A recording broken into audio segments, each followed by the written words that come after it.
你看啊，在这儿呢，奸夫。你说什么呢？奸夫。你说什么呢？你再说一遍。我说了怎么了？我就说了怎么了？气死你！气死你！气死你！哎，你想干什么？想干什么？没事。哎，还真拦不住你啊！你这贸然跑到上海去找安迪，这合适吗？有什么合适不合适的？咱儿子被他迷得五迷三道的，失去了理智。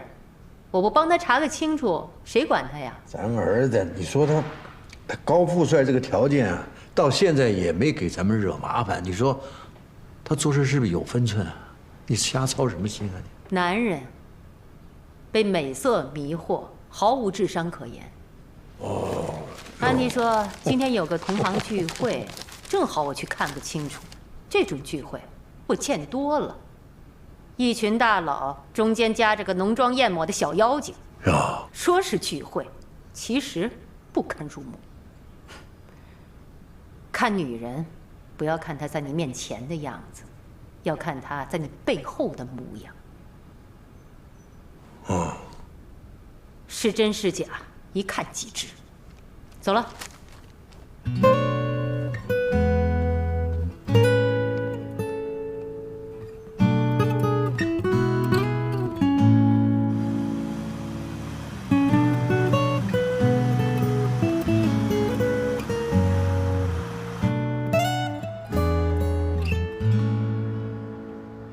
尽管央行早已通过了外汇交易中心推出的 CFETS， 但我个人认为啊，人民币对美元的双边汇率仍然是最重要的指标。你好，请问有什么需要帮助吗，女士？您好，请问盛轩集团在哪个包间？请跟我来，谢谢。这边。哎，请等一下，先别打扰他们，我还有一位朋友没到，我们一起进去。好的，那请您这边坐一下，好吧？谢谢啊。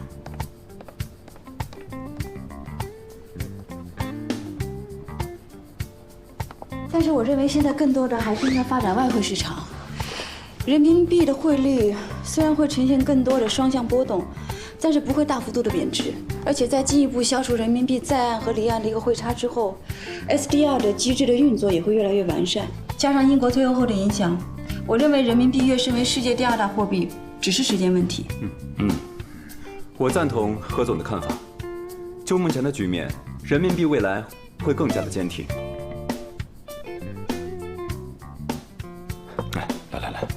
来，何总，我们盛轩公司今年业绩应该会更加的好，这都是在您的支持之下才能完成。哎呀，我真的是太想你了！一到宾馆啊，我把行李放在那儿，就直接来接你了。不好意思，包太太，我那边还没有开完会，要不您去那边吃点东西，账我来结。楠楠，我就是想见见你。没见到你之前，我是真心的牵挂着你呀。不如这样，我跟你一起进去，就作为家属列席好了。我在旁边坐着，不说话的了。哎 ，no， 不方便。有什么不方便的？服务员，请带这位女士去吃点东西，账我来结。好的，你去吃点东西或喝点东西。不必了，你也不必客气了，也不必破费了，我就在门口等你。你既然这么忙，你就忙去好了。OK， 那我进去了。哎。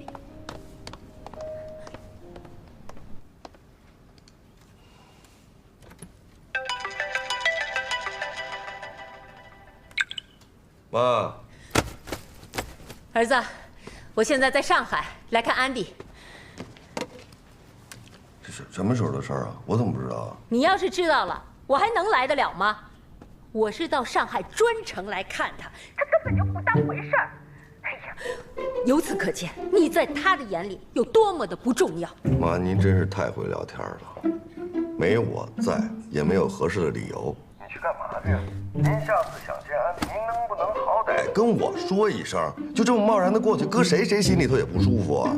哎呀，你还向着他！我告诉你们，我亲眼目睹聚会时有个男人跟他献殷勤，又倒饮料又耳语的，我实在看不下去了，才闯进去打断了。哎，要不然还不知道会发展成什么样子呢。哎，结果你猜怎么着？安迪见了我，冷冰冰的，脸拉得老长，跟我欠了他多少钱似的。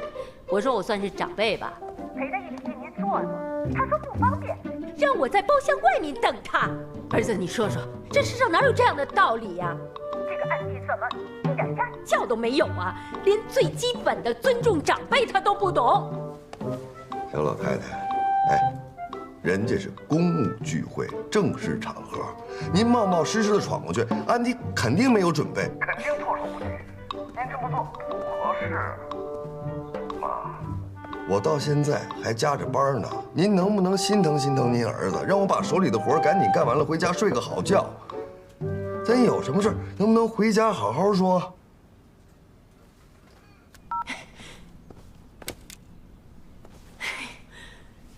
哎呦！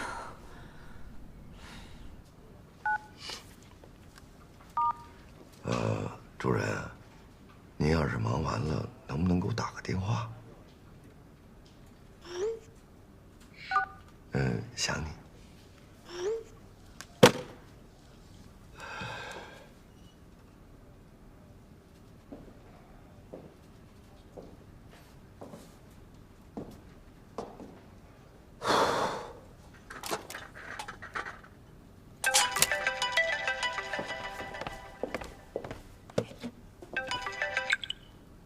哎呦，主任，您忙完了 ？Hello， 刚才你妈妈来找过我，但是我在忙，我请她在门口等我一下。但是我出来的时候她已经不见了，所以麻烦你帮我跟她说声道歉。道什么歉呀？凭什么道歉啊？我也跟她说了啊，你压根儿就不应该去。你这不是打扰安迪工作吗？是不是？但是我妈她可能是见你心切，你知道。可是好像我知道的。和你所说的不一样，他对我并不善意，而且在到处打听我的隐私，想做个人的资讯调查不是这么做的。你们是我们的客户，现在有人会担心，也有人会怀疑我们是不是做了对不起客户的事情。我不怕拆台，但是我非常反感，有什么事情不可以直接说，要这样偷偷摸摸的。不是他没什么意思，你相信我，他没有恶意。再加上魏太太恶意挑唆，她可能对一些现象过度的解读，有点风声鹤唳。她没别的意思。可是魏太太的事情已经解释过了，我是纯技术型，我没有必要跟魏国强有任何的勾搭，就算是有勾搭，也是属于老谭的分工。再过度解读就是恶意解读，就是侮辱我的人格。我相信他也过度解读了今天的聚会，所以当他一冲进来的时候，他一脸的警惕。真的让人非常尴尬。那个不是他是这样啊，我妈看我追你追得太紧了，她有别的男人跟你献殷勤，她替我吃醋。你说你小老太太，你替我吃什么醋？你吃醋啊？啊？哎，安迪，跟你说句话呀。生气了？我替我妈给你道歉，好不好？我现在要在你跟前，我立马给你跪下磕一个。别生气啊！我不是生气，我是觉得就这样正常的一个聚会，被解读成这样，我也是没什么好说的。不是，你想多了。我没有想多，这是相当清晰的逻辑关系。魏太太造谣，她信并采取行动；你解释她不信，并未停止行动。我相信她把今天的聚会会解读成一个我和男人之间的聚会。我的同行跟我说几句话，他会解读成对方对我献殷勤，对吗？其实，在没有跟你通这个电话之前，我还没有把这件事情想得这么的猥琐。不是，这跟猥琐没有关系。是，这事儿他放谁身上他都得生气，但你换个角度去考虑这个问题，他是母亲的独特的思维逻辑。也就是说，老虎它护犊子吧，要是有东西靠近老虎，它肯定上去就一口，对不对？你就把我妈当成那老虎，我就是那犊子，不是我就是那虎崽子。它呈现的是极端的动物性。它可以保护你，但是它没有必要把我想成是一个狐狸精。不是，有这可能。但凡经历点风雨的女人，可能都会这么想吧。可这事儿它不怪我呀，你要找你找我爸去，是不是 ？OK， 好吧，我谅解。你说什么？哎呦，亲爱的，我太感激你了。你在这个时候，你能体谅我的苦衷。你看这样行不行？现在天还不晚，你跟我妈去喝个茶，我给她打电话约个好地方，让我跟你近一点。Oh no！ 不是你不谅解我了吗？我谅解不代表我接受她的态度，正是因为她是你妈妈，所以我再见到她，我会以礼相待，但我并不会主动示好。别说她不是我的 mother-in-law， 就算她是，我也只会遵守这个 in-law。为了我呢？这本来就是在为了你，要不然连谅解都没有。OK， 我不跟你说了，我现在还有工作。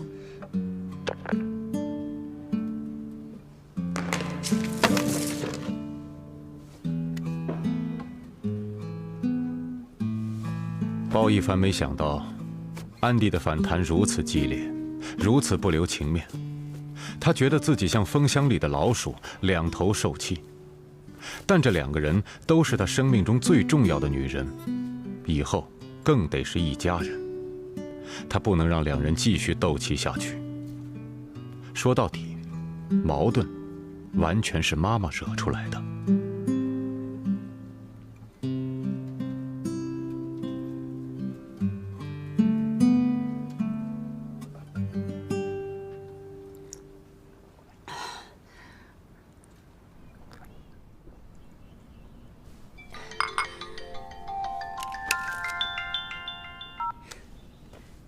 他道歉了吗？听妈，您真好意思说？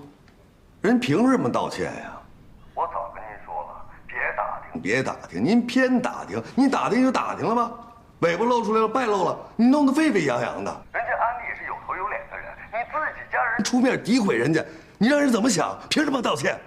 这事儿我告诉你，打一开始就是你不对。我不对，你偏信安迪一面之词才是对的。你有没有点判断能力？什么叫无风不起浪啊？人家为什么别人不找，偏找准安迪？这事儿这能没有问题吗？啊，这么大一笔巨额遗产，谁见谁不眼红啊？那个魏国强他是大善人呐，啊，他一点思念都不起，把这么一大笔巨额遗产交给一个完全不相干的人，不惜与老婆闹离婚。妈，你想明白点儿，人家安迪就算是小三儿，傻呀，把所有遗产都给他。这里边有原因的，是有原因的。人家魏太太说的清清楚楚，遗嘱是在魏先生授意下写的。那个快去世的老人家怎么会把遗嘱写得这么精细呀？这能没有问题吗？背后的原因你还看不出来吗？哎呀，你呀，简直是被这个狐狸精迷了眼。这么明显的问题你还看不出来？无原因。我告诉你妈，这事儿。这里边所有的情况，我都清清楚楚的知道，这里边牵扯的人太多了，我不能跟您说，他魏太太都不知道。你信吗？魏家人家是夫妻，魏先生不跟魏太太说，你跟安迪不是夫妻，人家安迪告诉你，你简直是鬼迷心窍。妈，我不想跟您说这事儿了，掰扯不清楚。这样，您听好，我和安迪是一回事儿。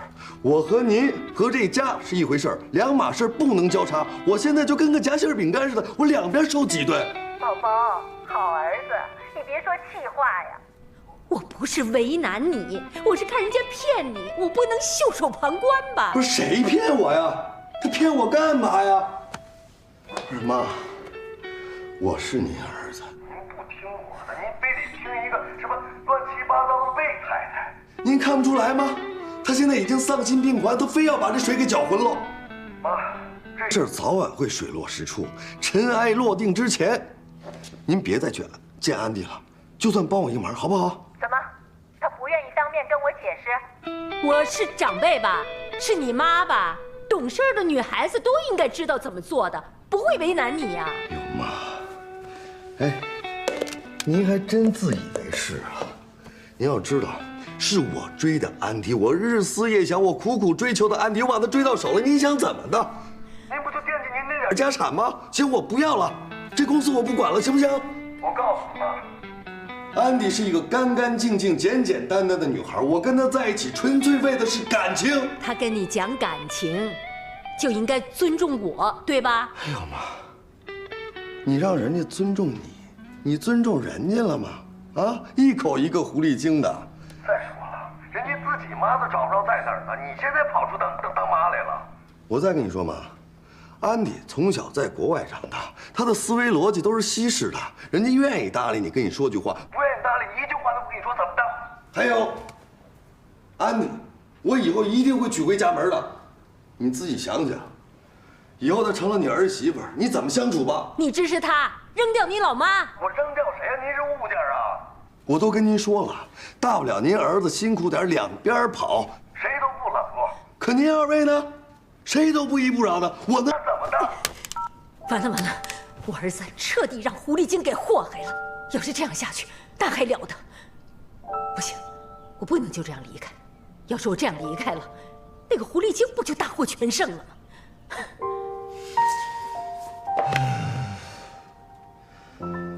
妈，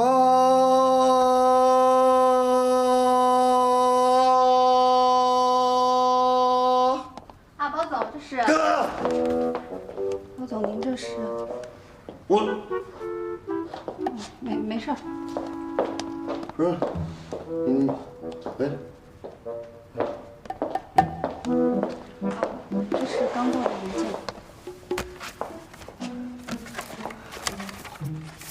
对不起。王总那边的生产进度你要多跟进。还有规范一下工作流程，以后每3天跟 GI 那边进行一次邮件沟通，汇报一下工作的进度。什么事儿？徐总，您的快递。我的？我没有买东西啊。我也不知道，挺沉的。哎，放这儿吧。好。每7天进行一次电话会议，让他们心里有数，同时呢也能显示出我们的诚意。好的，那没什么事儿，我先出去了。嗯，好。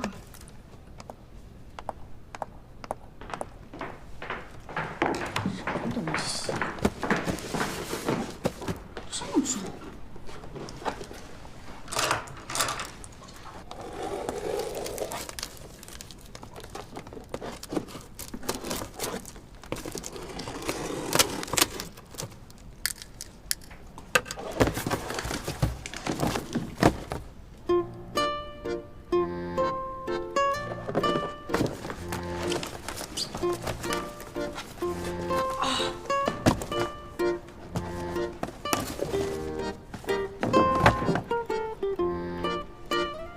是给我的吗？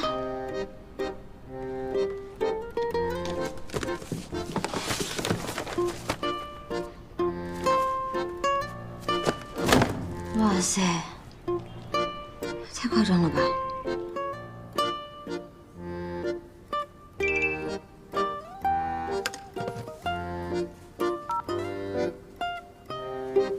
唐天王，是我收到了满满一大箱子，都是你送的啊？对啊，你不是要看 MBA 吗？我当然有义务监督你。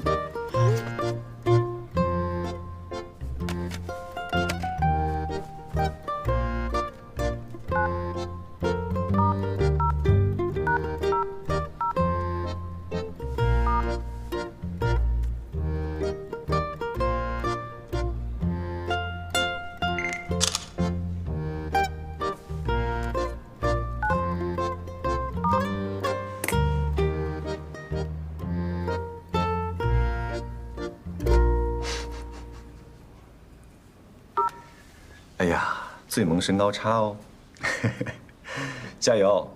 等你读过的书比你还高的时候，大概就能有点文化了。滚！丧心病狂的。这。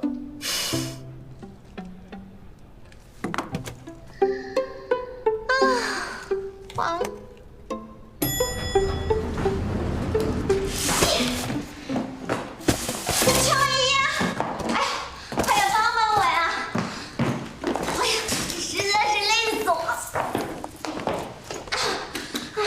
这都是什么鬼东西啊？书啊，你也听了吧？我曲筱绡这辈子没有读过这么多书。你有病啊！买这么多书干嘛？才不是我买的，是我们家赵医生给我买的。他听说我要读 MBA，恨不得把整个书店都给我快递过来。像你这种人，临时抱佛脚，冒充文化人，照样配不上他。揍你！那人家也喜欢我，气死你！你可真奇怪，他明明那么嫌弃你，居然还回来找你，都使的什么阴招啊？想追回应勤啊？死心吧！老告诉你啊，这种男的不靠谱，你与其指望这种男的呀，不如多卖2杯咖啡是正经。好了，小弟，谢啦，拜拜。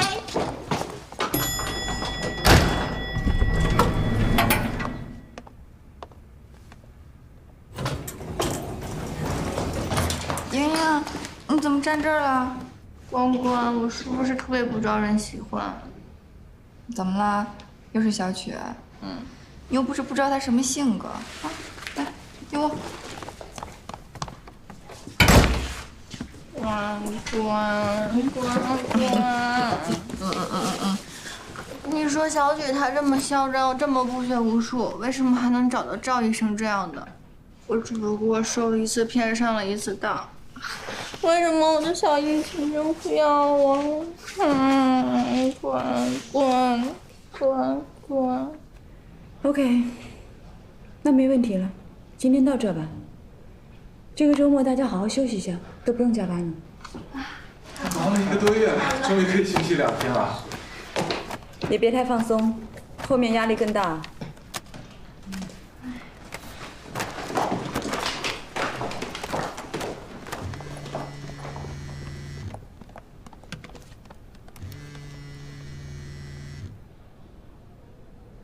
喂，你下班了吗？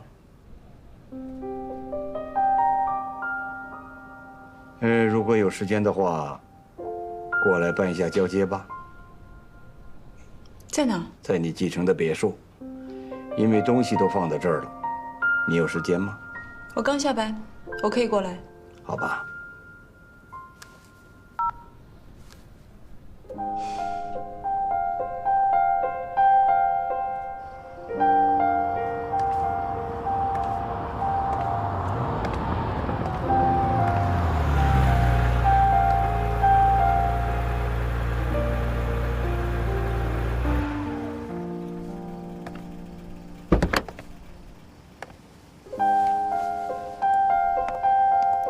来了，进屋吧。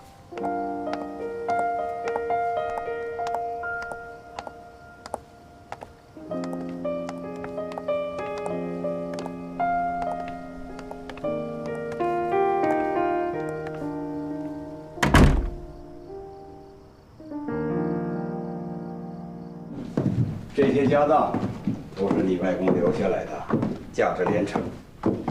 这是清单。 我已经清点过了，你可以查对。不用了。如果你真想昧一下，这些东西也不会出现在我眼前。你把全部钥匙给我就好了。好。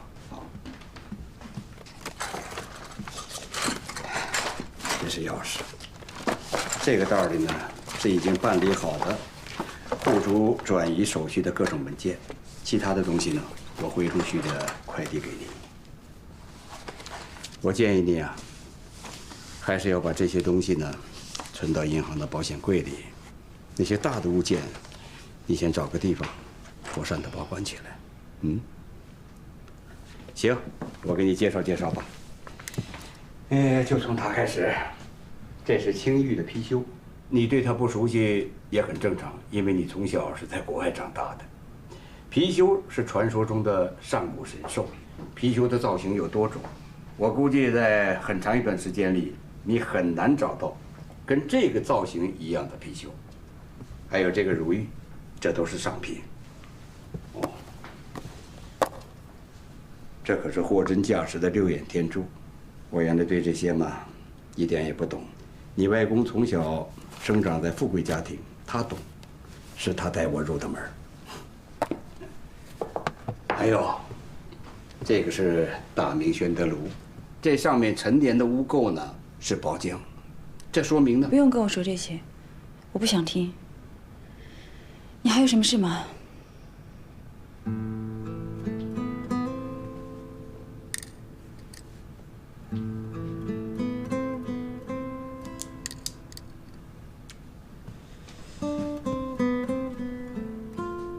我太太被抓了。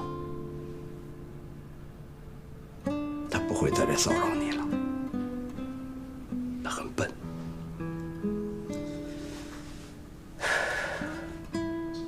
和几个很有心机的亲戚在一起，想捞钱，心心念念都想占国家便宜。我早都警告过他，不要做这种事情。做这种事早晚要出事的。他不听，背着我悄悄去干。哪来的骄狂和自信？他自己都不知道，他要出事儿了。可是我早就预感到了，反正婚也离了，没有被他扯进这趟浑水里。他还想要你外公的这些财产，如果真的给他一半儿，恐怕现在早该充公了。你的家事我不想评价。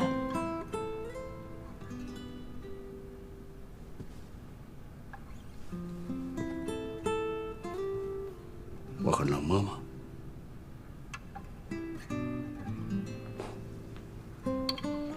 以后你就会明白了，人都是自私的，没有显露出来，是没有到考验的时候。我跟你说真话，也是不想让你对这个世界上抱有任何幻想。你记住，除了你自己，世界上的任何人都不可信。不需要用你的经验来规划我的人生。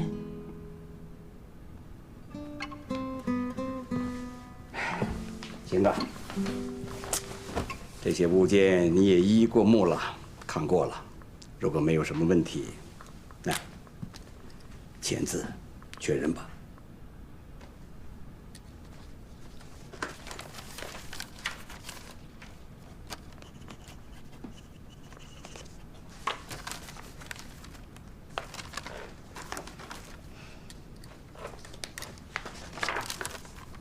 行啊，交接都办完了，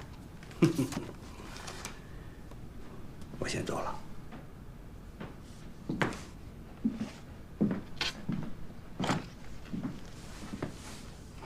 还有啊，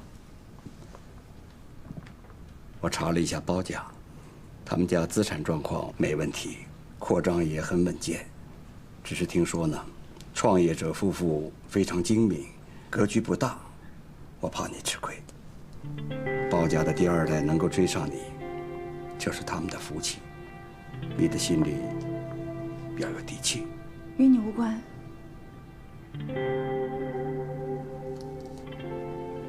再见。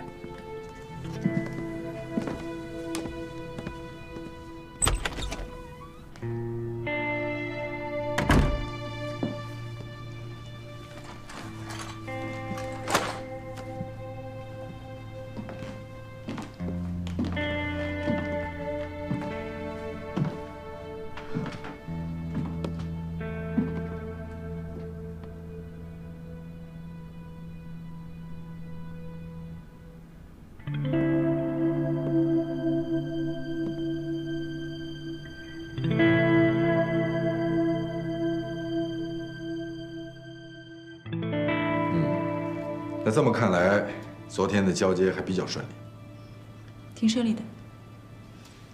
而且魏国强告诉我，他前妻被抓了。他说他早就预料到了，但是劝过他，他前妻不听。你是说，魏国强执意离婚，是为了撇清跟他前妻的关系？而且很有可能，他为了不受牵连，选择净身出户，把何老的财产交给我。要不然的话，至少一半会被充公吧。以他的性格，我不可能得到财产这么顺利。不过这件事情你还是要当心。既然魏国强的前妻有问题，那么即使离婚了，他也很难撇得清关系，所以千万小心，不要被卷进来。我知道。魏国强自己都水深火热的，他还去调查包一凡，包太太调查我，他调查包一凡，这两个人真的都有一双闲不住的手。不过倒也平衡了，你也总算活出了一股子烟火气。可这种烟火气我真的是不喜欢。恋爱归恋爱，婚姻归婚姻。我才刚刚接受包子，他妈妈就处处都要插一手。我现在还没有跟他结婚，如果真的结婚了，摊上这么一个婆婆，我真的会被累死。所以，你就打算这么晾着包一凡？本来也没到那一步吧。我的状况不适合婚姻。现在包一凡是什么都不知道，如果有一天他知道了，还不知道什么反应。安迪，楼下有位包太太在等你。怎么办？不要违心，怎么想的就怎么说。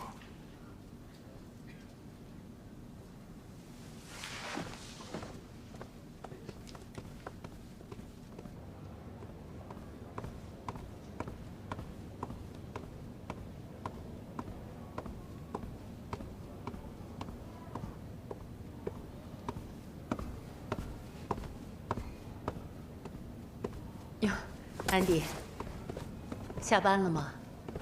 下班了。我儿子现在很为难，我想呢，还是我主动上门，跟你来解除误会，免得我儿子夹在中间，影响工作和休息。哎，这样吧，我请你吃饭，我们俩坐下来好好的谈谈。可是今天晚饭我已经有约了。哟，真是不巧。你已经又约好饭局了，那这样，那我就随便在附近吃一点东西，等你们吃完饭，我们继续聊。我儿子怪我今天要是不道歉，我这心里不踏实。我觉得这样吧，我先送您回酒店休息。走吧。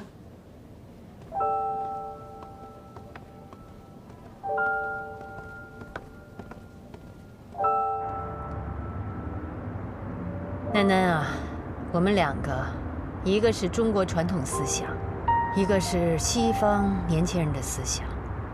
昨天晚上我想来想去，我们两个是思想不同，有了矛盾。楠楠，你不知道啊，我们那儿娶媳妇结婚，哎，讲究特别多，双方父母要见面，还要请算命先生给两个新人测八字，八字合了才能天长地久。这一切啊，都是透明的。我们两个有了矛盾，有了冲突，最为难的还是我儿子。都说母爱最无私最伟大，为了儿子，我可以改变我的思想，和你呢多沟通多交流。有了沟通和交流呢，我就知道你们年轻人想的是什么了。包一凡有说要跟我结婚吗？我们从来没有商量过这件事情。你跟我儿子谈恋爱，不为结婚，为什么？啊，这个可能又有中西方冲突了，我也不知道怎么跟你解释，因为我怕我中文表达不够好，不然您还是去问包一凡吧。你们俩不结婚，你不想嫁给我儿子？这很难理解吗？结婚很麻烦的，比如财产问题，需要清点婚前财产，还需要签婚前财产协议。我在国外有些资产，在国内也刚刚继承部分遗产，清点的工作需要交给专门的会计师来完成。不过我这方面还好，包一凡不一样，你们是家族企业，也不是上市公司，你们的财产都是混在一起的。包一凡的婚前财产需要清点起来，应该比较困难。你就是为了这个？不全是这个意思。我觉得您需要了解的是，如果我跟包一凡结了婚，他婚后的收入将与我共同拥有，这就涉及到两个问题：一是要明确包一凡他的一个资产份额和收入，不光是作为经理人的收入，还有他的资产增值的部分；二是你们未必愿意我来平分包一凡的婚后收入，所以即便我跟他结婚，在你们眼里我依然是个外人。所以在签署婚前协议的时候，你们一定会设置好万全之策。可是那样带有歧视性的婚前协议我是不会签的。与其这样麻烦，干脆不要结婚。结婚，你有保障能得到儿子的财产，就算我们不放手，多多少少呢，你也能得到些。这个数目还是不小的。不结婚，你什么都得不到，名声也不好听啊。现在什么年代了？我结不结婚是我自己的选择，没有必要跟别人解释啊。再说对我而言，婚姻是感情的归属，如果被人为的增加太多的附加条件，让感情不纯粹，我宁可不结婚。不结婚，男人说变就变，这话20多岁姑娘说出口，我信。你都这个年龄了，说出来，我不信。没关系，就当是新旧观念交流吧。我看你跟我儿子结婚的时候，你怎么说？不变。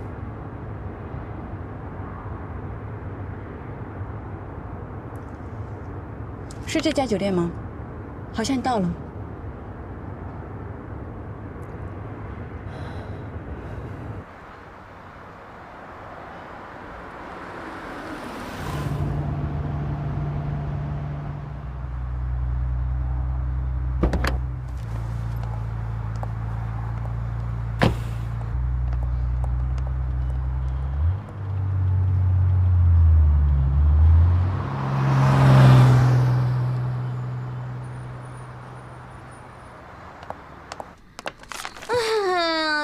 知道你去哪儿找这么多填字游戏啊？死的心都有了。做多少了？什么多少了？我一个都没做完。要不要打打游戏？又是非说打单词啊？不要。屌照，你跟我说你到哪儿找这么多学习英文的东东啊？你是不是想故意整我呀？整你？哪敢呀！不是某人说要好好学习吗？我全力协助，甚至不惜出卖色相，在旁边鼓励你，这还不够说明诚意吗？啊 ？Really？ Sure。难得你这么认真，我当然得全力协助你了。啊，要不要看看别的书？休息休息。你又不是不知道，人家从小到大就不学无术，要不是为了银子，我一页纸我都不想看。就是搞不明白，这书又没有长脸，有什么好看的？怎么就这么爱看呢？不过说真的，我这个书还真挺好看的。这是什么书啊？空谷幽兰。讲什么的呀？是讲种花的吗？这个书呢，是一个美国的汉学家在中国寻找隐士的记录书籍。书中呢，对中国的饮食文化做了自己的评价，让越来越多的外国人开始学习和研究中华文化。你一个医生，你看他干嘛呀？夏虫不可语冰，等什么时候你能不为了任何目的而看书，你就离有文化不远了。不就多快几本书吗？又开始瞧不起人了。小心我的九阴白骨爪！不许看书了，别老板，不许看书了，不许看书了。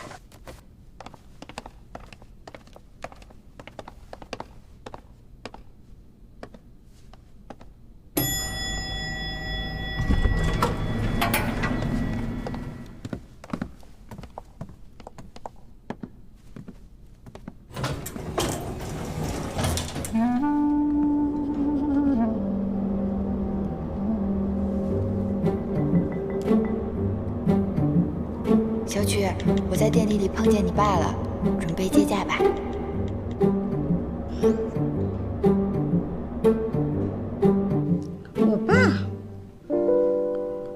我爸跑过来干嘛呀？我怎么没听我妈跟我说呀？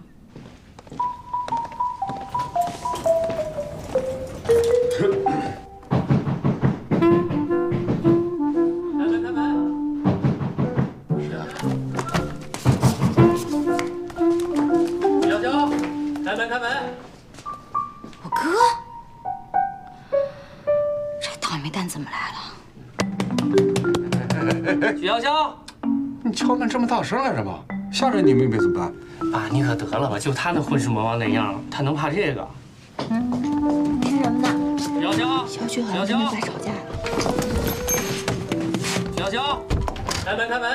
许小娇，这火力还真有你们徐家。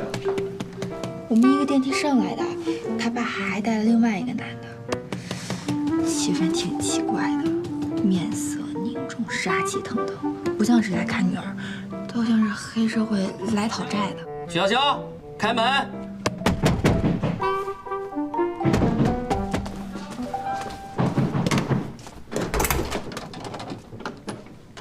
干嘛呀？